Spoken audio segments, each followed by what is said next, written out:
Hello and welcome to The Game Plan. I'm Paul Grzadka, joined by Anthony Seibold. Seibold, the top four teams, they all play each other this weekend. It's a bumper Saturday slate of games. Let's start with the Cowboys. A bit of a surprise packet. Coach Todd Payten, what he's doing, it's worth breaking down a little. Yeah, so in 2021, they finished 16th for points conceded. So defensively, they need to improve a whole heap. From an attacking point of view, that's the thing that's impressed me in season 2022. And one of the things they do as good, if not better than most teams in the competition, is they'll ask questions of opposition defences, and they do it by shifting the ball and then shifting the ball again all the way back across to the other side of the field. So 2 shifts in a row. So let's have a look at this from the weekend's game against the Tigers at Magic Round. Tumalalo, Townsend, there's Petahuku passing the ball to Kyle Fouts. So what they've done is they've compressed the West Tigers' defence. Because they've shifted all the way to the one edge, the Tigers' spacings defensively are quite tight. So what most teams will do off the back of that, they'll just punch a hit up into somewhere around about that field position. But what that does, it allows the defending team to actually get their spacings back in order and open up their spacings again. So they've got a thicker defensive line across the field.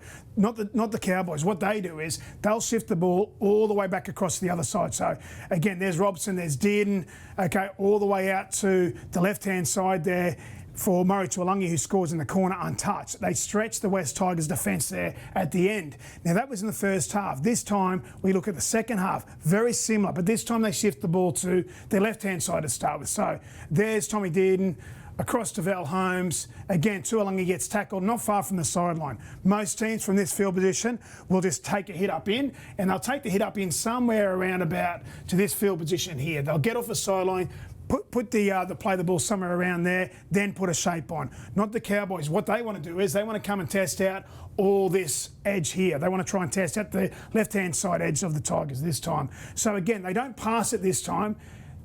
Tommy Dearden actually gets across field, so again a little bit clunky, but gets across field. But again, they put the West Tigers left-hand side edge defence under pressure.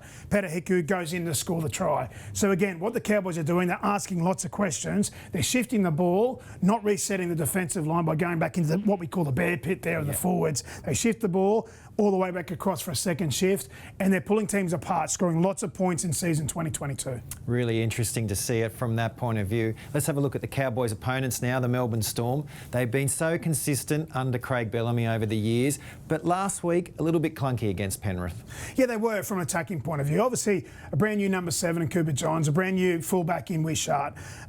Defensively, I'm not sure. It's been a couple of seasons since they last conceded over 30 points, and they were a little bit off, and they'll be much better for the run, I'm sure, against the Cowboys. But as we go through and have a look at some of that sort of clunkiness, for want of a better word, in attack, you can see here, there's Munster, okay? So he's got a great combination with Jerome Hughes and Ryan Pappenhausen. So what they're trying to do is they're trying to use Wishart in that sort of Pappenhausen role. So he's sort of living a little bit on that left-hand side next to Munster. This time they play to Kenny Bromwich and use him as the ball player. What they're trying to do, they're trying to create a 1, 2, 3, 4 situation versus 3 defenders. So they're trying to get at these last 3 defenders of the right-hand side edge of the Panthers. They don't do it quite well. Kenny Bromwich passes early, which means Cleary can get off, and now it's actually 3v3. So really easy for that last clump of defenders there for the Panthers. 3v3, they handle Wishart quite easily. So this time, again, we look at some of their shapes. So again, they're attacking to their left-hand side. There's Cooper Johns, the replacement for Jerome Hughes, to Cameron Munster, to Wishart. And what they're trying to do is gang up again on these last 3 defenders here, and they're trying to create like a 4v3 situation. As I let the ball play, there's Wishart, passes early, and you actually see that there's 1, 2, 3 Panthers defenders versus only 2 attackers. So again, it's a mismatch. It's easy defensively for the Panthers because there's that little bit, I suppose, of lack of cohesion from the Melbourne Storm attacking function on Saturday evening. So they'll be better for the run, I think, but it was very clunky on the weekend. And they get Jerome Hughes back. He's been named this week, and of course what they did last year. Well, Jerome Hughes there, he's playing the ball. What he's done, he's taken the line on. So he's a running threat. He's an ex-fullback who plays number 7. He's got a run threat, but also a passing threat. So he's ran the ball here. What I wanted to show you, just, that cohesion with Munster and Pappenhausen. So this is from last year when Melbourne Storm broke a whole heap of attacking records. So there's Pappenhausen at the back of shape. He's really going to try and put some pressure on the last 4 defenders of that Manly team. So as I let it play through, you can see here, if I count the numbers, there's 1, 2, 3, 4. And what they're trying to do is they're trying to gang up on the last 3 defenders for the Manly Seagulls. So from Daly, Cherry Evans out. So it's a 4v3 situation. But again, Pappenhausen comes onto the ball at pace. And because there's so many numbers moving off the ball there, all the defenders plant their feet and Pappenhausen goes through. So again, they'll be better for the run last week, but very unusual for the Storm to concede so many points. But I think their attack probably put pressure on their defence against a really red-hot Penrith Panthers on Saturday. See, they're the same structure, but very different result from the 2 years. If we move on to the late game, we've got the Roosters v Penrith, and of course, what you noticed about the Sydney Roosters on the weekend was a bit of different style with the way they attacked. Yeah, so they've scored over 70 points in the last 2 weeks, in their wins versus the Titans, and obviously a really good win against Parramatta Eels, who are a top 4 side on the weekend. So if you look at what they did differently, one thing I noticed was after 20 minutes, the Roosters had 7 offloads, and they're not traditionally an offloading team. They play very structured. Their halves dig into the line when they're at their best. But one thing I noticed was a lot of this. So here they are coming out of their end of the field. So the play of the ball was just outside the 20-metre line. You can see here, with regards to the Roosters, often they were getting their hands free because Parramatta defenders were dropping their targets on a little bit. So this is just an example. There's an offload, all right? Ball out to Kiri, Satili Tupanua, Joey Manu, Joseph Suwali are doing their thing. They scored not long after that. But again, that sort of broke up that structured defence of the Parramatta Eels. So this is another example. They're really using Satili Tupanua as that sort of hard-running edge-back rower who really digs into the line. Sometimes they hit him short, sometimes they'll play at the back. This time they hit him short. But like all good halves, there's Kiri, who passed the ball, he's pushing in support now and looking to see if Satili Tupanua can get his hands free, which he does. You can see there, again, bending the line, going through the line.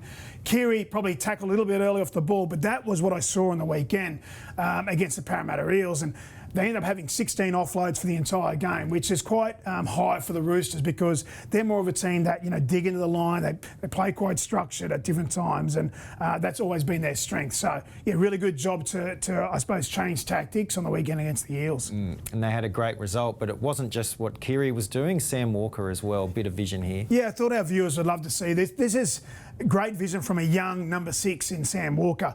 And what I want to do is I want to point out Clint Gutherson. So there's King Gutho in the backfield there for the Parramatta Eels. Like, he's the fullback. So he's the player in the team who essentially captains their defensive line. So we'll track Gutho here. There he is, right? The number 1 for the Parramatta Eels. What he does now is he puts himself in the front line. And what you'll see is this. You'll see that there's all this space in the backfield here for Sam Walker, for Luke Keary. When they look up, they see that space. Now, he's a very cluey young player, Sam Walker. He's identified that there's Clint Gutherson in the line. Watch what he does. Kicks over the top of Gutherson, goes through, he knows that there's all that space in the backfield and scores a 4-pointer, which converts into 6 points. So big play, really crucial play, but just the vision of Sam Walker there to identify Gutherson plugging himself in the line about 30 metres out. Now, a lot of fullbacks are doing that, but often they do it inside their 20 or inside their 10-metre zone. He identified he was a long way out, saw the space in the backfield and executed the play. Brilliant stuff. Their opponents, the Panthers, of course, are defending premiers. Had a little bit of a slip-up in round 9 against the Eels, back on track last week. Let's have a look at some of the tries they scored and how they attacked the Melbourne Storm. Yeah, really dominant performance. When you score over 30 points against the Storm, you're doing plenty of things well. So let's have a look at this one here. Now, we've identified this during the year. There's Cleary, okay? So he's often that sort of playmaker or on the ball. He's the first receiver. At times, he's the second receiver outside Yo. But this is Yo this time. He's out the back here. He's actually second receiver this time. So they're actually mixing up who touches the ball first. Sometimes it's Cleary, sometimes it's Yo. As I let it play through, there's one other thing I want to point out to the young halves and ball players who are watching the program. There's Cleary digging into the line. Look what it does to the defenders of the Melbourne Storm. It gets people interested. So it collapses the line, so to speak. Then we look at Yo. Watch what he does. Digs all the way into the line. And people have heard me talk about touching jerseys. That's touching jerseys. So again, there's a defender drawing in, and have a look at Cooper Johns there as well. He turns in. So now we've got a situation where there's 1, 2, 3, 4 Panthers versus only 1, 2 defenders for the Melbourne Storm. So there's an opportunity to play on the outside, but remember, it was a wet night. It was pouring rain on Saturday, and when you play in the rain, from an attacking point of view, you want to change angles because it puts defenders under pressure. So again, let's have a look. 4v2 situation, kick out underneath. All right, he's a big unit. He's going to be hard to handle, but Luai finds Tago, who goes back through and finds that space in between the Melbourne Storm defensive line. So great play from Cleary Yo to collapse the line and get that mathematical advantage of a 4v2, and then brilliant play by Luai. Tago dropped him back underneath, and I thought it was exceptional play. Again, let's have a look at what the Panthers do this time. So there's Cleary this time. Now the defender I want to point out is the second last defender here, Seve, for the Melbourne Storm. So he's the right centre there. Now, one thing we know about the Storm is they will jam on the edges. So by jamming, what it means is their last two defenders like to come up and in, particularly when they're defending inside this part of the field, so inside their 20-metre zone. So he's going to look to jam. So this is a play that coaches will look at during the week. I'm sure Cleary's smart enough to know, okay, at some stage we're going to pull this play. So as I let it play through, have a look at Seve. What he's doing is he's looking and he's got eyes only for that attacker there in Luai. So he's thinking, I'm going to come and shut the play down. But very smart by Kickout and Cleary. They set up an out ball. So to the outside shot of Cooper Johns, there it is now. The dominant person is Kickout. Luai, like all good halves do, pushes in support, and they get a 4-pointer. So I thought that was a great tactical move there by the Panthers. They know that Melbourne want to jam as they get close to their line, and they set up the play.